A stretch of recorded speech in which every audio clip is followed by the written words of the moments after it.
dalian nyo! Bago pa tayo mahuli rito! Huli kayo. Evidence secured. Echo, kumusta ang status ng forest na to? Scan completed. This forest is 60% imbalance due to illegal logging, poaching, and mining. Kailangan nating umaksyon agad. Handa ka na bang gamitin ang iyong Echo Ray para i-restore ang forest? Insufficient energy. I need 3 more capacitors to use my powers to the fullest. Teka, let me check the area. And found it! Ayan, Echo! May mga taong makakatulong sa atin within the area. Tara, puntahan natin sila. O Rita, daan-daan lang sa paglalakad ah. Ito naman ang tinatawag na Mimosa pudica o makahiya plant. Ang saya! Kuya Marco, buti na lang pinayagan tayo ni nanay at tatay na sumama dito sa field trip. Oo nga, kasi mas napapalapit tayo sa nature. Ibang-iba pala siya sa napapanood ko sa TV o sa computer. Nga pala, magtubig ka muna para hindi ka mauhaw sa init. Salamat! Kuya, napaisip lang ako. Kung tayong mga tao ay kailangan ng tubig para di mauhaw, Yung plants and animals din ba dito sa forest? Ganun din? Oo, kailangan nila ng tubig. Kasi ang animals at plants ay living things. Ha? Anong ibig sabihin nun? I-explain ko sa'yo gamit ito. Nasa syudad, gubat o karagatan ka man, may dalawang uri ng naninirahan dito. Ang living things at non-living things. Ang living things ay tumutukoy sa mga organismong may kakayahang gumalaw, lumaki, makipag-interact sa kanilang paligid, at magparami o reproduce. Halimbawa nito ang mga hayop at halaman sa kagubatan, mga isda sa karagatan, mga insekto, at kahit mga bakterya. Tulad na lang nitong makahiya plant na isang living thing. Tama ka, Rita. Ito namang non-living things ay ang mga nasa paligid na hindi lumalaki o walang kakayahang mag-reproduce. Halimbawa niyan ay ang lupa, mga bato, pati na rin ang hangin at ang sikat ng araw o sunlight. Don't forget, kuya, ang water ay non-living thing din. Oo nga pala, salamat sa pagpapaalala. Tandaan, magkaiba man ang living things at non-living things, pareho naman silang mahalaga sa isa't isa. Ang mga non-living things ang nagbibigay ng ilan sa mga pangunahing pangangailangan ng living things. Tulad dito sa kagubatan, lumalaki ang mga halaman dahil sa sikat ng araw, tubig at carbon dioxide. Ang ilang hayop naman ay kumukuha ng inumin mula sa batis para mabuhay. Ang galing, di ba? Wow! Totoo nga yung sinasabi nila. Connected ang lahat sa nature. Sinabi mo pa. Teka, naririnig mo yun? Sundan natin yung tunog.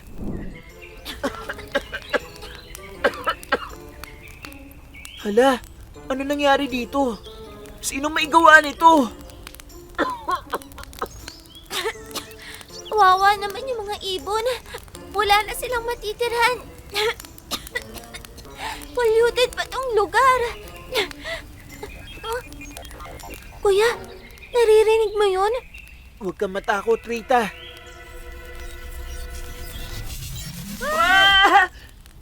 Huwag kayong matakot. Hindi kami yung gumawa nito. Ako nga pala si Risachi. At ito ang aking best friend at smart robot na si Echo. nice to meet you. Kung hindi kayong gumawa nito, di sino? May illegal loggers at poachers sa lugar na to. At meron kaming ebidensya. Nakakainis sila. Kawawa tuloy yung mga ibon kasi nawalan sila ng tirahan. Oo. Kaya ang mission namin ni Echo ay i-restore at protektahan ang forest at isumbong ang mga naninira dito. I-restore ang forest? Paano? With my help. I'm Echo, at your service. Si Echo ay isang smart robot na may eco powers. Kaya niya mag-recycle ng mga bagay. linisin at pagandahin ang kalidad ng hangin, tubig at lupa. At kaya rin niyang tumulong sa pagpapanumbalik ng mga nasirang bahagi ng kagubatan. Kaso lang, kulang siya sa capacitors para ma-unlock ang kanyang full powers. Capacitors? Yung mga maliliit na components sa loob ng devices na nag-iipon at nagbibigay ng kuryente kapag kailangan? Oo, yun nga. Meron ako nun! Buti na lang talaga at lagi kong dala itong mini toolbox ko. Risachi, ito na yung isang capacitor. Thanks, Marco. Malaking tulong to sa amin ni Echo. Saglit lang ah. And done! New capacitor acquired. New eco power unlocked. Air purification and tree restoration. Wow, ang galing! Ate Risachi, gusto ko makita yung powers ni Echo. Kung ganon, sabayan niyo kung isigaw ang next level. Handa na ba kayo? Game, ate! Next level!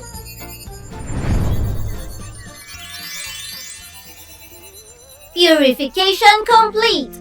Trees restored. And air and soil quality improved. Wow! Ang galing mo, Echo! Dahil may mga maliliit na puno na ulit at magandang air quality, may matitira na ulit ang mga ibon dito. Pati na rin ang insects pwede nang bumalik dito sa area. Salamat sa inyo, Marco at Rita. Nakatulong kayo para ma-energize si Echo. Oh no! Marco at Rita, na-detect ko na may isa pang affected area dito sa forest. Gusto nyo kaming samahan ni Echo? Ako, Ate Risachi. Kailangan lang namin makabalik sa bus bago matapos ang aming field trip. Ganun ba? Sige, deal yan. And I'll make sure na safe kayo. G! Ay, ang relaxing pakinggan ng tunog ng lawa. Tsaka, malamig din ang simoy ng hangin dito. May ganito palang area sa kagubatan. Oo, Marco at Rita. Napakalaki ng forest na to. May mahabang lawa na nakapalibot at may isang parte na may nagtataasang puno. Meron ding parte na masukal at mabuhangin. Kaya nga itinuturing tong habitat ng iba't ibang living things. Habitat? Ibig sabihin ay parang tahanan ng mga hayop, halaman, insekto at iba pa. Parang sa mga tao lang din, no? May mga nakatira sa syudad at may nakatira sa probinsya. Oo, ang habitat kasi ay nakadepende sa needs ng living things. Echo, flash your screen. Flashing different habitats. Ang mga hayop tulad ng tigre, kabayo, wild horse at marami pang iba ay naninirahan sa kalupaan, tulad ng kagubatan o kabundukan. Ang mga isda, mga balyena, pusit at iba pa ay naninirahan sa karagatan at iba pang anyong tubig. Ang mga ibon naman tulad ng Philippine eagle, maya at iba pa ay madalas na nasa himpapawid o matataas na bahagi ng kabundukan. Siyempre, may iba pang animals tulad ng penguins o polar bears na nakatira naman sa malalamig na areas. Lahat ng nabanggit ko ay nakatira sa habitat na akma sa kanilang pangangailangan. Kung di ako nagkakamali, sa habitat din nila nakukuha ang pagkain at iba pa nilang pangangailangan para mabuhay? Tama yan, Marco. Let me explain. Turning full screen mode.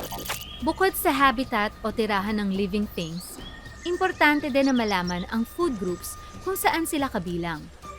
Herbivores, carnivores, o omnivores.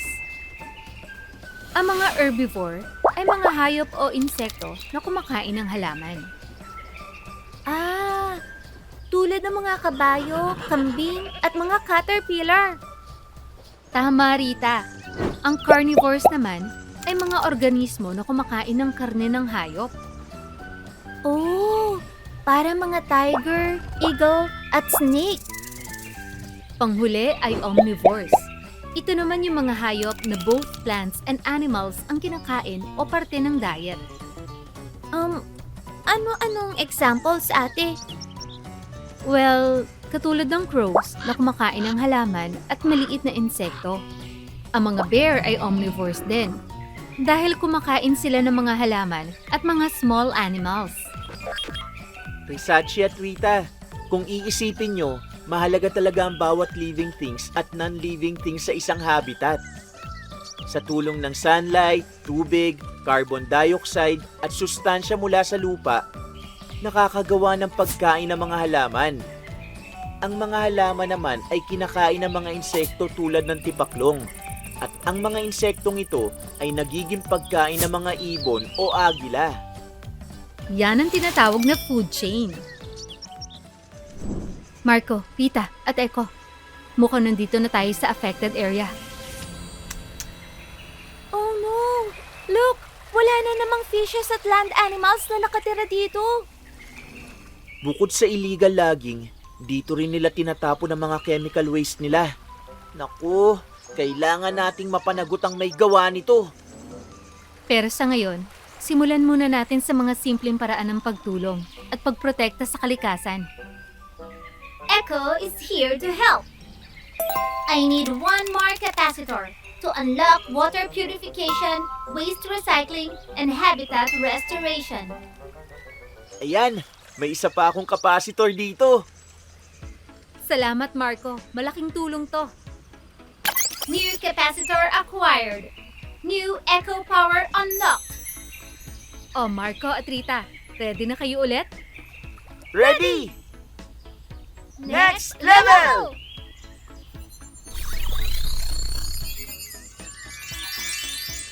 Habitat restoration complete. Riverway purified. Waste removed. Plants and animals deployed. Ang ganda! At na-restore sa tulong ni Echo.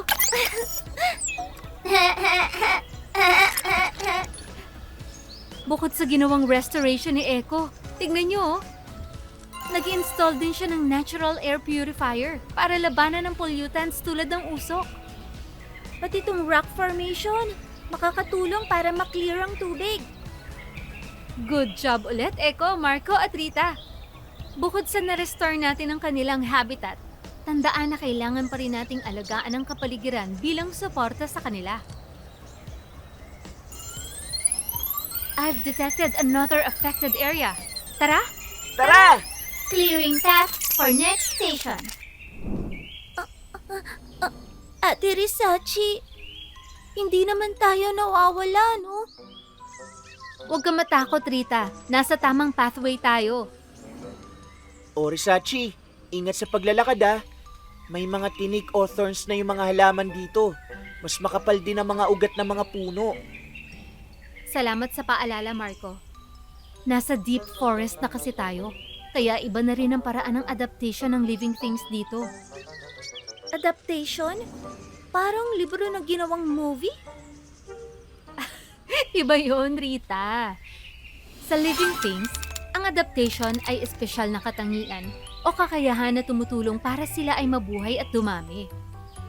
Example, ang halaman na to ay may mga tinik para hindi agad tumakain ng mga hayop dito sa forest.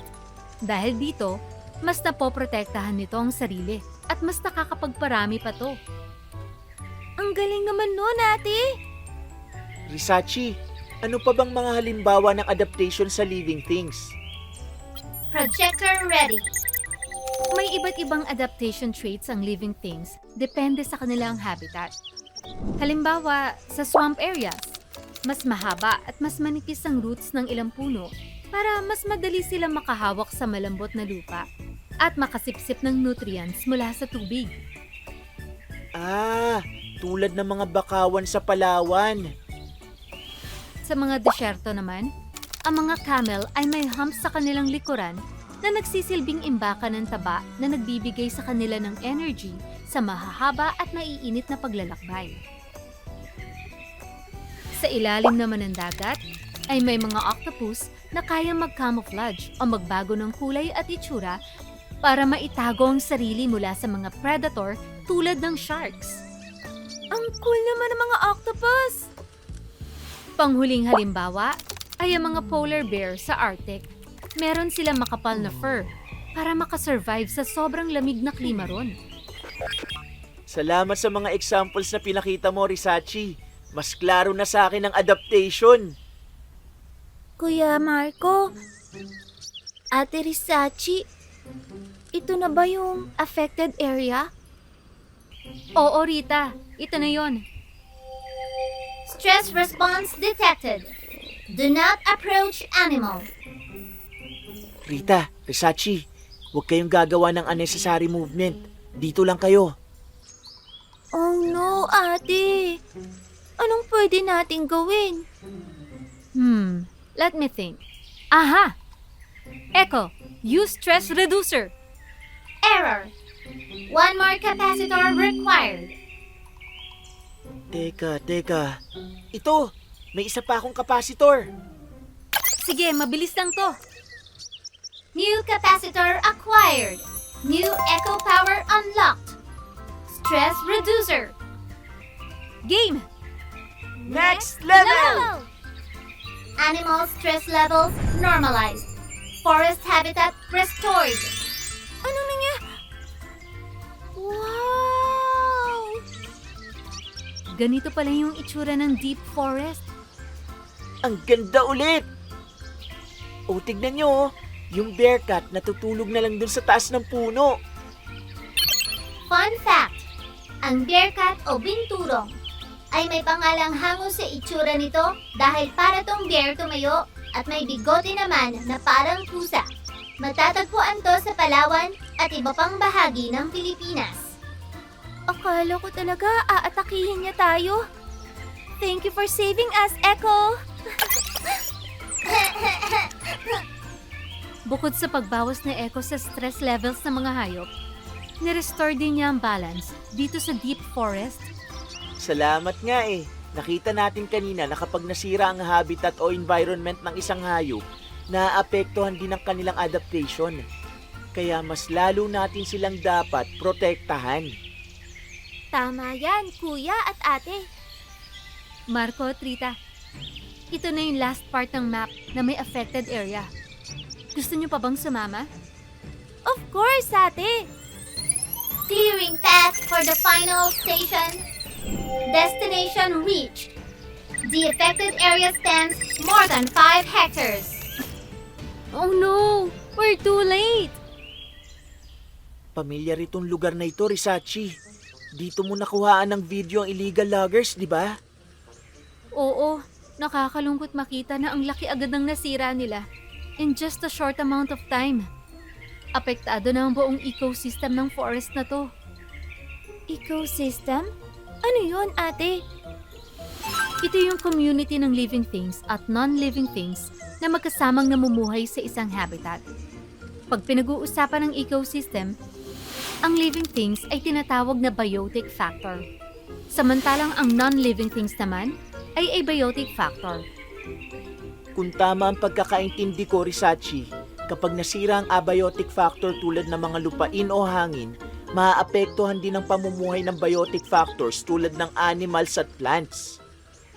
Tama yon, Marco. Nax, ang galing mo dun, kuya! Mahalaga ang interaksyon ng biotic at abiotic factors dahil lahat sila ay may kanya-kanyang role sa ecosystem. Projector ready. Flashing roles in the ecosystem. May tinatawag na producers na kayang gumawa ng sarili nilang pagkain, tulad ng mga halaman at punong namumunga. Ang consumers naman ay mga hayop na kumakain ng halaman o ibang hayop. Ah, parang kambing na kumakain ng mga damo. O kaya agila na kumakain ng maliit na daga.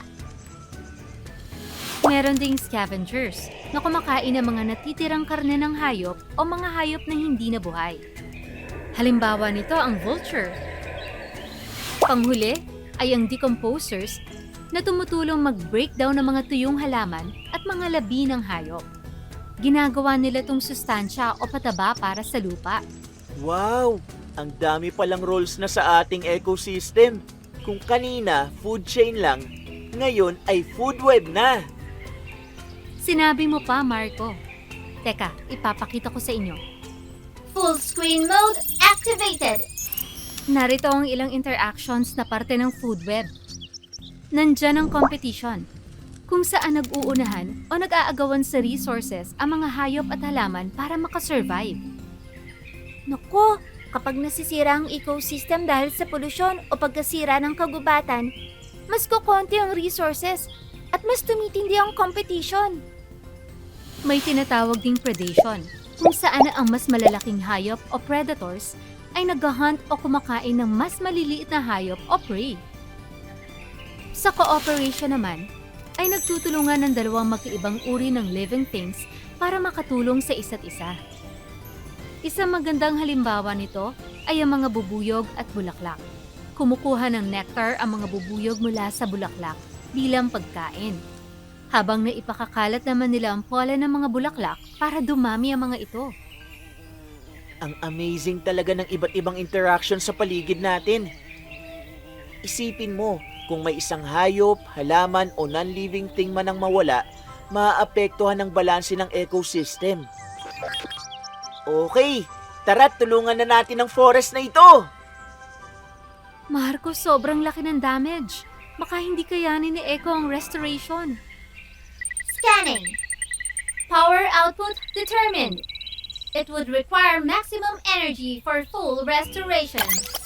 Teka, meron pa yata akong capacitor dito. Oh no! Wait, baka meron ako, kuya. Ay naku, wala rin. Huwag kang mag-alala, Echo. I-energize na lang kita with my power hug. Warm hugs received. Eureka! Naaalala ko na. May special function si Echo to turn heat into energy. Ang init mula sa hugs natin ay pwedeng gamitin ni Echo. Heat to energy transfer confirmed. Tara, Kuya Marco at Ate Risachi. Sabay-sabay nating i-hug si Echo. Tara na, Marco. For the forest? For the forest! 3, 2, 1! Echo Hug! Energy transfer successful. Echo is now 100% charged and ready for forest restoration. Yay! Appear, Marco! Appear! O ano, sabay-sabay ulit tayo! Next level!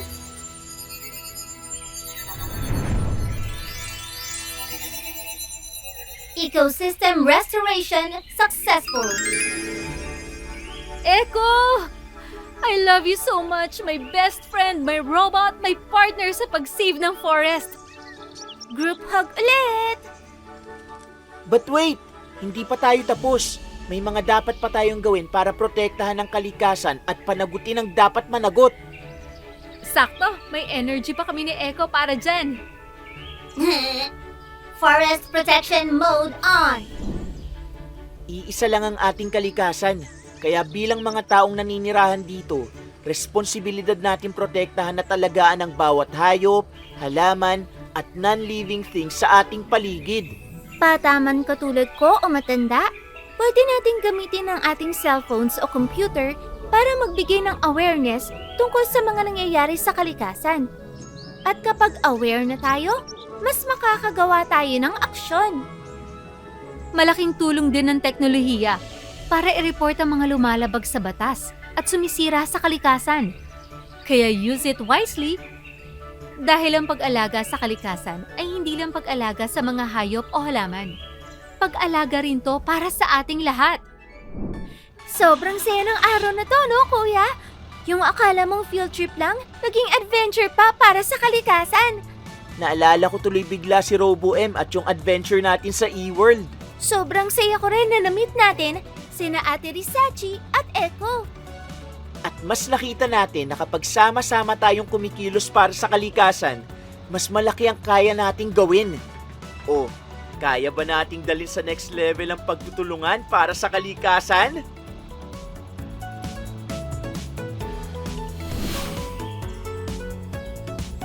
I really enjoyed this day.